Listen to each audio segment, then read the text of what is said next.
അയാൾ ആയാസപ്പെട്ട് ചെയ്യുന്നത് കണ്ട് മീര തന്നെ വിളമ്പിയെടുത്തു. ആ പ്ലേറ്റിൽ നിന്ന് തന്നെ മഹിക്കും കൊടുത്ത് അവളും കഴിക്കുന്നുണ്ടായിരുന്നു. വരലക്ഷ്മി ബാക്കിയുള്ളവർക്ക് വിളമ്പുമ്പോഴും നോട്ടം ആ അച്ഛനിലും മകളിലുമായിരുന്നു. ലച്ചു, നീ വന്നിരുന്ന് കഴിക്ക്, വേണ്ടവർ വിളമ്പി കഴിച്ചോളും. വേണ്ടെന്ന് പറഞ്ഞ് മാറി നിന്ന് പെങ്ങളെ വിഷം നിർബന്ധിച്ച് അടുത്ത് പിടിച്ചിരുത്തി വിളമ്പി കൊടുത്തു. മതത് മൈൻഡ് ചെയ്യാതെ കഴിച്ചു തുടങ്ങി. മീരയും മഹിയും കഴിച്ചെണീക്കാൻ ഭാവിച്ചതും. എല്ലാവരോടും കൂടി ഒരു കാര്യം പറയാണ്ട് എനിക്ക് ദിയമോൾക്കൊരു ആലോചന വന്നിട്ടുണ്ട്. മഹി എണീറ്റ് പോകാൻ ഒരുങ്ങുന്നത് കണ്ട് മാധു പറഞ്ഞു. വിശ്വനിത് ഇപ്പോഴേ എന്തിനാ അവതരിപ്പിക്കുന്ന ഭാവത്തിൽ മാധവിനെ നോക്കി.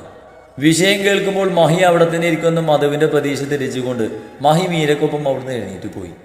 കൈയൊക്കെ കഴുകി അച്ഛനെ മുറിയിലാക്കിയ ശേഷം മീര തിരികെ വന്ന് അവൾ കഴിച്ച പ്ലേറ്റ് എടുത്ത് കിച്ചണിൽ പോയി കഴുകി വെച്ച് തിരികെ മഹിയുടെ മുറിയിലേക്ക് തിരികെ പോയി.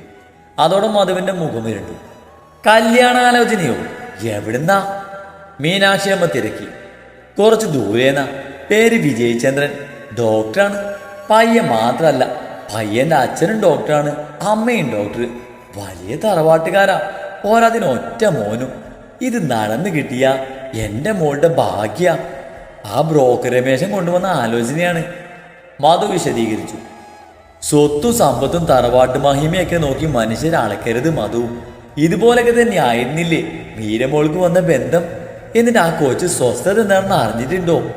ആ ബന്ധത്തിൽ നിന്ന് രക്ഷപ്പെടാനേ ഇപ്പോഴും നെട്ടോട്ട് ഓടുക അവള്. അതുകൊണ്ട് സ്വത്ത് മാത്രം നോക്കി ബന്ധം ഉറപ്പിക്കാനും നിൽക്കരുത്, ലച്ചു ഉപദേശിച്ചു. ആ ഉപദേശം അതിനൊട്ടും പിടിച്ചില്ല. അതെ, ഓരോരുത്തരുടെ മനസ്സിൻ്റെയാ.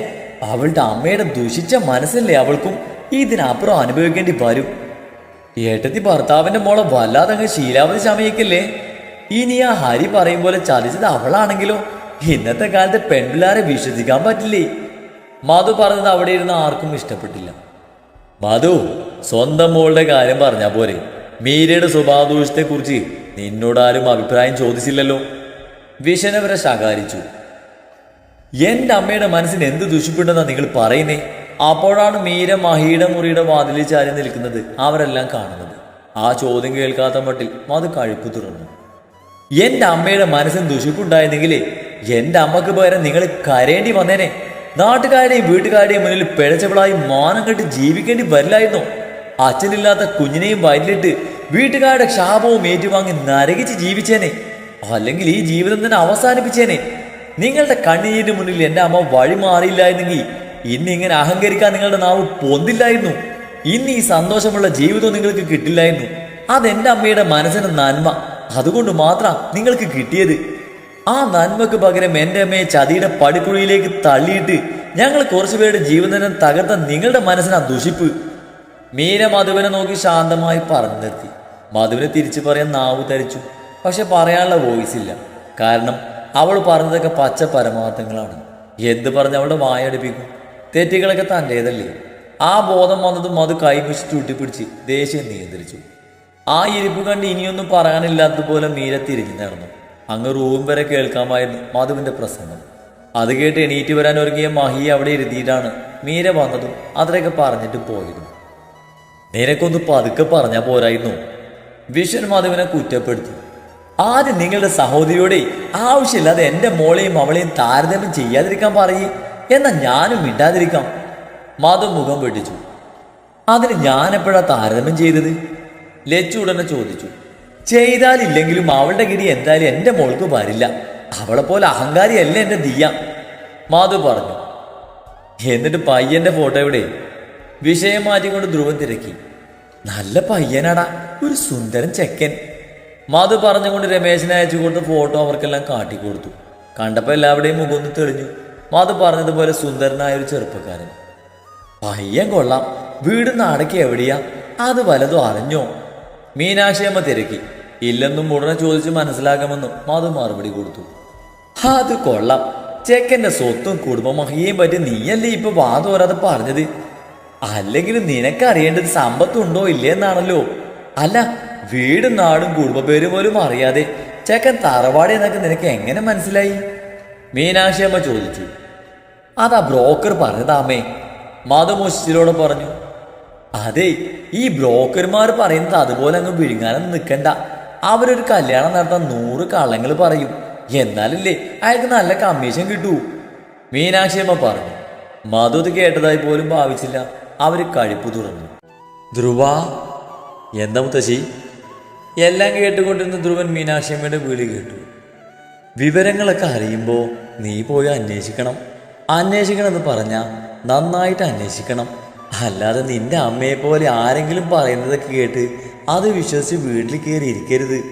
ഇവള് നിന്റെ പെങ്ങളാണ്, ഒരേ ഒരു പെങ്ങള്, അത് മറക്കണ്ട. അതും പറഞ്ഞ് മീനാക്ഷിയമ്മ എണീറ്റ് പോയി. എൻ്റെ മോളല്ലേ, ഞാൻ നോക്കിയും കണ്ടൊക്കെയല്ലേ ചെയ്യത്തുള്ളൂ. ഈ അമ്മയ്ക്ക് ഇതെന്താ? എപ്പോൾ നോക്കിയാലും കുറ്റപ്പെടുത്തല്. അമ്മ പോകുന്നത് കണ്ട് മധു പെറുപുറത്തു. നീ മിണ്ടാതെ കഴിച്ചിട്ട് പോകാൻ നോക്കും മധു. വിഷന്റെ സ്വരം മാറിയത് പിന്നൊന്നും മിണ്ടിയില്ല മധു. ഇത്ര തിരക്കിട്ട് വേണമായിരുന്നു അമ്മേ. ഒക്കെ കേട്ട് വിഷമിച്ചിരുന്ന ദിയ മടിച്ചാണെങ്കിലും ചോദിച്ചു. വേണം മോളെ, ഇത് നമ്മുടെ അഭിമാന പ്രശ്നമാണ്. ആ അർജുനെയും അവൻ്റെ അച്ഛനെയും ഞാൻ വെല്ലുവിളിച്ചതാ. അവനേക്കാൾ കേമനായ പയ്യൻ നിന്നെ കിട്ടൂന്ന്. അത് ഉടനെ നടക്കണം. അല്ലെങ്കിലേ അവനുമായുള്ള വിവാഹം മുടങ്ങിയതോർത്ത് നീയും നമ്മുടെ കുടുംബവും സങ്കടപ്പെട്ട് തളർന്നിരിക്കുവാണെന്ന് അവർ കരുതും, മധു പറഞ്ഞു. എന്നാൽ ഇങ്ങനെ എടുത്തുചാരി തീരുമാനിക്കണ്ട അമ്മേ. ഞാനൊരു വിവാഹത്തിന് മെന്റലി പ്രിപ്പയർഡ് ആയി. ദിയ, നീ ഞാൻ പറയുന്നത് അങ്ങ് അനുസരിച്ചാ മതി. അവൾ പറഞ്ഞു വരുന്നത് മുഴുവൻ കേൾക്കാൻ നിൽക്കാതെ മധു എണീറ്റുപോയി. ദിയ സങ്കടത്തോടെ മുഖം കുനിച്ചു. ഒന്നിൽ നിന്ന് രക്ഷപ്പെടുന്ന കരുതി ഒന്ന് സമാധാനിക്കുമ്പോഴാണ് ദാ അടുത്തത്. അവൾക്ക് വല്ലാത്തൊരു മടുപ്പ് തോന്നി. നീ വിഷമിക്കാതെ, ഏടി പിടിയുന്ന ആരിവിടെ ഒന്നും നടത്തില്ല. നന്നായിട്ട് അന്വേഷിച്ച് ബോധ്യപ്പെട്ടിട്ട് മാത്രമേ മുന്നോട്ട് പോവുള്ളൂ. ധ്രുവൻ അവൾ ആശ്വസിപ്പിച്ചു. ഏട്ടാ, മധുവിൻ്റെ താളത്തിനൊത്ത് തുള്ളാൻ നിൽക്കരുത്. നന്നായിട്ട് അന്വേഷിക്കണം. ഇനിയൊരു ദുരന്തം കൂടി നമുക്ക് താങ്ങാൻ പറ്റിയെന്ന് വരില്ല. വിഷനെ ഓർമ്മിപ്പിച്ചുകൊണ്ട് അടുത്തിരിക്കുന്ന ദിയയുടെ കവളിൽ വെച്ച് സ്നേഹത്തോടെ തലോടി. ബെഡിൽ തുടരെ റിങ് ചെയ്യുന്ന ഫോൺ നോക്കിയിരിക്കുകയാണ് നീരജ. അത് നരേന്ദ്രനാണെന്ന് ഉറപ്പായിരുന്നു അവർക്ക്. അന്നത്തോടെ നരേന്ദ്രൻ വിളിക്കാറുണ്ടായിരുന്ന നമ്പറുകളൊക്കെ നീരജ ഒന്നും വിടാതെ ബ്ലോക്ക് ചെയ്തു. അതിനുശേഷം മറ്റു പല നമ്പറുകളിൽ നിന്ന് നരേന്ദ്രൻ്റെ കോള് വന്നു. ആദ്യമൊക്കെ അറ്റൻഡ് ചെയ്യും. നരേന്ദ്രനാണെന്ന് മനസ്സിലാവുമ്പോൾ കട്ടാക്കി വിടും. പിന്നെ ആ ശബ്ദം പോലും നീരജയ്ക്ക് അരോചകമായി തോന്നി തുടങ്ങി. ഒരുപാട് സ്നേഹിച്ച ഒരുവനിൽ നിന്നും ഒട്ടും പ്രതീക്ഷിക്കാത്തൊരു സമീപനം ഉണ്ടായതോടെ അയാളോടുള്ള മനോഭാവം തന്നെ മാറിപ്പോയിരുന്നു. വിശ്വാസം നഷ്ടപ്പെട്ടിരിക്കുന്നു. ഇന്നവരുടെ മനസ്സിൽ മകള് മാത്രമാണ്. ആരുടെയൊക്കെയോ വാക്കുകൾ കേട്ട് താൻ ഒറ്റപ്പെടുത്തിയ മീരയാണ് ഇന്നവരുടെ മനസ്സിനെ തീരാൻ നോക്കും. നാളുകൾ കൊഴിഞ്ഞുപോയി. നരേന്ദ്രനോടുള്ള നീരജയുടെ സമീപനത്തിൽ ഒരു മാറ്റവും ഉണ്ടായില്ല. ഇടയ്ക്കെപ്പോഴും നിലവിളിച്ചപ്പോൾ അവൾ ആട്ടി അകറ്റുകയാണ് നീരജ ചെയ്തത്. ഹോസ്പിറ്റലിൽ നിന്നും ശ്രീ അവരെ വീട്ടിലാക്കി പോയ പിറ്റേ ദിവസം ശ്രീയുടെ കോൾ അവരെ തേടിയെത്തിയിരുന്നു. മനസ്സില്ലാ മനസ്സോടെയാണെങ്കിലും നീരജയുടെ ആരോഗ്യസ്ഥിതി അന്വേഷിക്കാൻ വിളിച്ചതാണ് അവൻ. വിളിച്ച കൂട്ടത്തിൽ അമ്മക്ക് കൂട്ടുനിൽക്കാൻ പോകാൻ പറഞ്ഞപ്പോൾ നിലയുടെ പ്രതികരണവും അവൻ നീരജയോട് പറഞ്ഞിരുന്നു.